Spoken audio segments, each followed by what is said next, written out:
Барлықтарыңызға сәлем достар. Бүгін біз осындай сүзбеден өте жұмсақ тоқаш дайындайтын боламыз. Міне көріп тұрғандарыңыздай шаймен ішкенге күшті сондай. Ең алдымен біз тазигімізге жылы сүтімізді құйып алдық. Үстінен ашытқы 10 грамм. Содан кейін шекерімізді саламыз. Енді кішкене шым ғана тұз саламыз. Сұйық майымызды құямыз.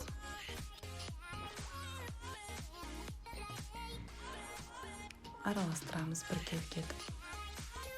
Бөлме температурасындағы енді балымызды саламыз.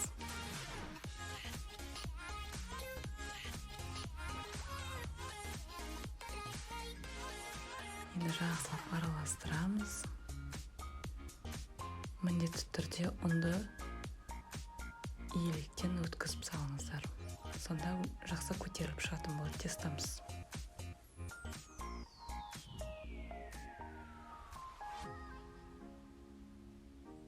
Араластырамыз.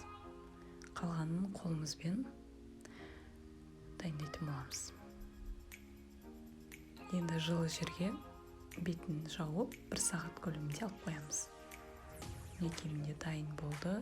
Енді ішіне салмасына бөлме температурасындағы сүзбемізді үстінен шекерін салып араластырып аламыз. Мінекей біздің тестамыз дайын. Енді қалыңдығы 1 сантиметр қылып жаямыз. Мінекей осындай болу керек. Енді үстінен сармаймызбен жақсылап сүртіп шығамыз. Сүртіп болғаннан соң ішіне салмасын енгіземіз. Сүзбенің кез келген түрін қолдануға болады. Менің сүзбем қолдың сүзбесі өте керемет үйлеседі. Ішінен өзіңіз қалағаныңызша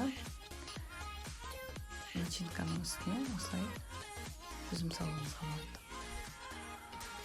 Ұнға міндетті түрде осылай батырып алыңыздар. Мінекей дайын. Енді жұмыртқаның сарысын бетіне жағып шығамыз. Әдемілігі үшін әдемі болып шығады. Қызып тұрған 180 градус печкада 25-30 минут көлемінде пісіріп аламыз. Міндетті түрде жасап көріңіздер. Сіздерге ұнайтынына сенімдімін. Менімен болғандарыңызға рахмет. Ас болсын.